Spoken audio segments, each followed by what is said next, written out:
Hello everyone, welcome to SV Cloud Tech Ops. Today we're going to discuss about Microsoft Entra login for Linux servers. In recently, Microsoft is introduced certificates-based authentication for any of the Linux servers. In the on-prem, we're going to like list of the servers which we use for LDAP, or in the cloud-based authentication, or we can use the third-party tools like Delinea, CyberArk, and multiple technologies for authentication. And with the help of this certificates-based authentication from Entra ID, so we can able to log in the servers. So today, let's see that what are the necessary prerequisites to use the authentication for the SSO. So first we'll go for the prerequisites. The mainly agenda of this call is to have that local like for the Linux servers only. Windows servers, I'll just show you that what is the necessary prerequisites with the same. So the main here is we will have that authentication with the key, which is authorized access from the Entra ID, and these are the Linux supported tools which we can help us to log in the servers. And then there is a few networks. So while logging that Azure, these are the particular from the network side to enable the authentication from your organization. So let's say you want to connectivity to SSO enable. These are the list of application rules which we need to use in your environment, in your organization Azure firewall side. Then only the connections will go to authentication to the AD, Microsoft AD. And next, we need to install the AD extension to the servers, and then we can SSH based authentication certificate. We can install the OpenSSH, and then we can log in the server. So let's go to the server, and this is my existing server. And first of all, this is my Red Hat Linux server, and which has 8.10 version. And now I want to for the next step is to install the extension. So for the prerequisites, first next step is install the extension, and then for the install the extension, here we'll go here, and then settings extension.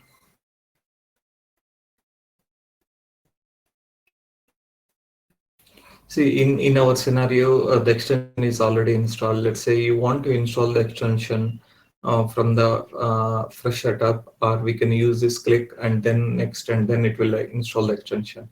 Or if you want to use that for the extension, to use that from the Agent CLI, Agent CLI have some processes. See, it's just like to see, currently Agent CLI is under preview, so that is the reason it is not yet supported. See here for the preview version. So for that, each system need particular managed identity should Bastion. If you see that there is no delete operation for the extension, and extension install for Agent CLI is not supported, so it is under preview state.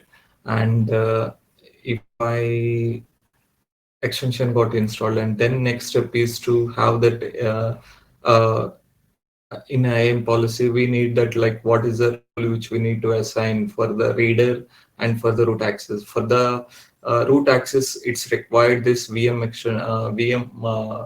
administrator login. For if you want to see that only that login the server and doesn't have any root privileges, then this is a role we need to assign from the server. Let's say I will go to assign to the one of the user.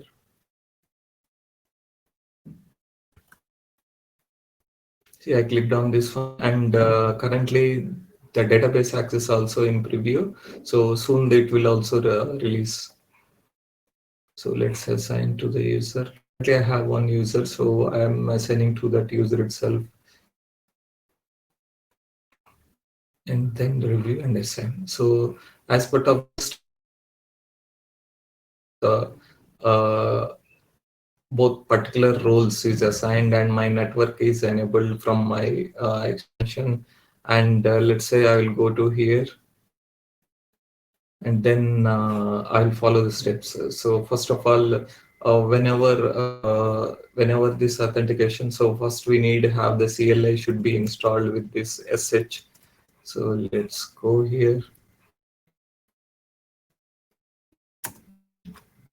and search it whether my SH authentication is SSH extension is installed. So in our scenario, SSH authentication is installed.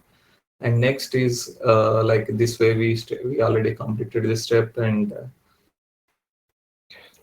if you're using Terraform, this is a process we need to add into the code from the Terraform level, or if you want to use it in the PowerShell, this is the steps we need to follow. And then we'll log in the server.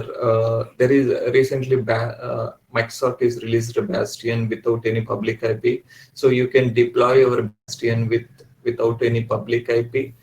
So what is this process is like? You have one Bastion subnet which /28 is mandatory, and then you need to create one NSC with the Bastion, and you need to create with the NSC with the VMs. That particular NSC is communicating to this 22 or the 3389 port number via secure network without any going to the via public network.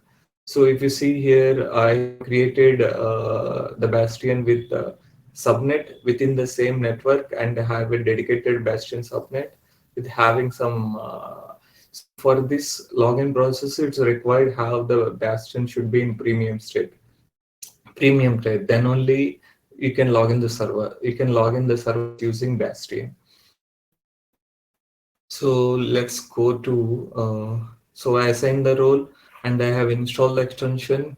And then let's say if you want to connect, there is a multiple ways to connect the VM.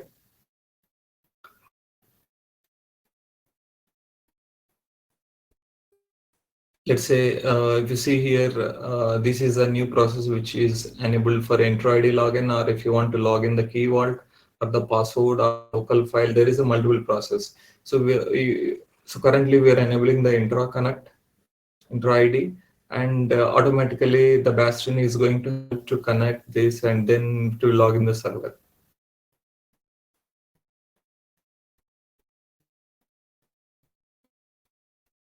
Yeah, I logged in the server with this Bastion, and then if I switch it, I'm able to switch the route. This is one process. Let's say if you want to connect the agent CLI into one agent CLI into the command line without Bastion. So just run this command.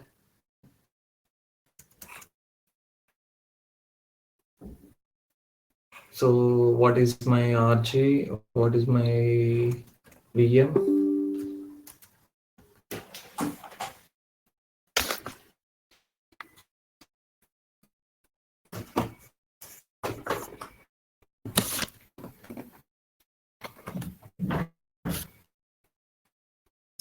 Agent SSH VM -n means VM name, and -g means the RG name of the VM, so that it will log in the VM. So this is the process. So I'm logged in the server, then it's not to use this here. You need to go for agent CLI and try to trigger from here.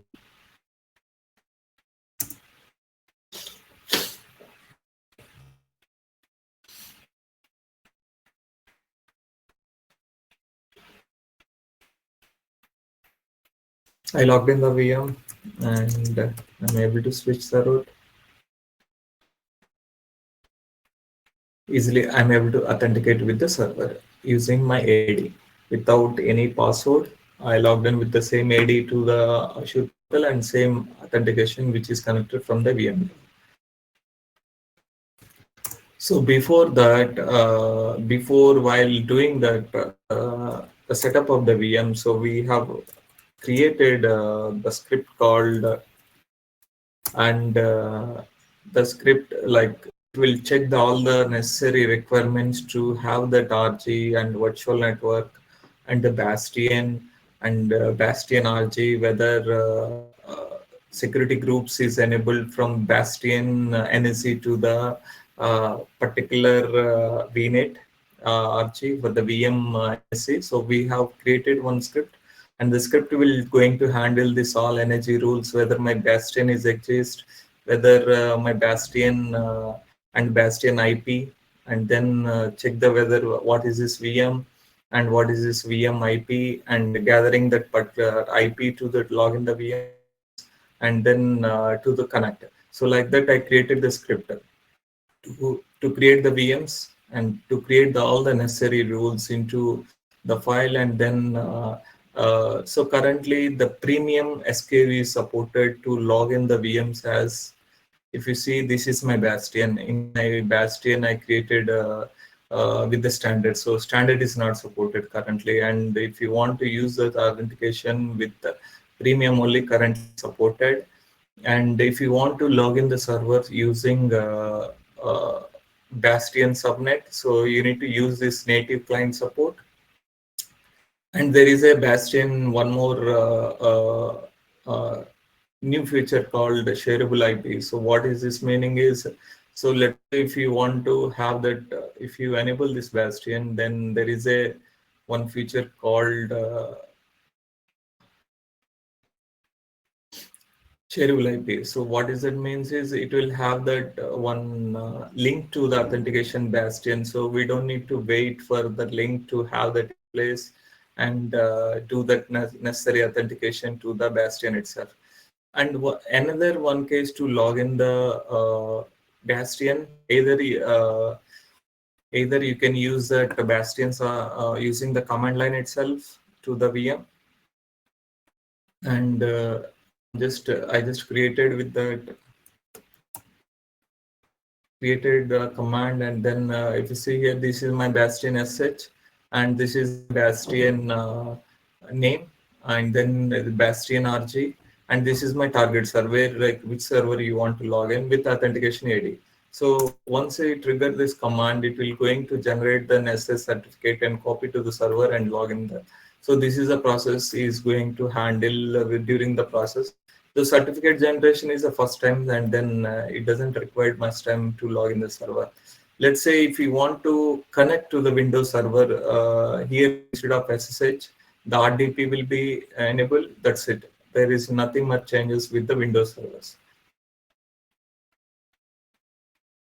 And let's say another one is for, let's say you want to connect AD authentication and you want to enable the Entra ID MFA authentication. So instead of here auth type, so let's say you created auth type in here, and then you need to give this flag called -Entra ID is equal to true.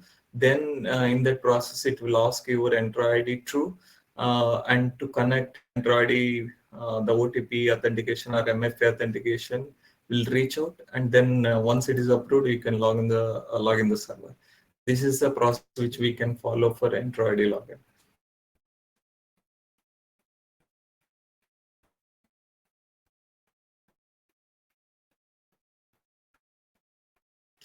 So this is the Bastion where it has enabled IP-based authentication and shareable-based authentication. So once it is enabled here, it will have that one shareable authentication. So that particular URL should be active to log in the server. So it doesn't require every time to have that shareable IP, shareable URL. That particular URL is going to connect from the each of that authentication type. And I completed from here, and then we'll able to login. Some of the scenarios from the each of the VM level, if you go here, I have faced a few of the issues while onboarding to the AD. So we need system identity should be enabled, and then next, like once it is like few of the scenarios, I faced the issue from the Entra ID. So this is a path where you can able to check that what is the issue while authentication with the AD. So in my VM into the extension layer, if the authentication or if the AD extension is failed, so you need to go to this path and then check that what is the issue. And if you're having any authentication issue, you need to enable it with first of all with the system identity, and then check on these logs if you're having any issues with the extension failed.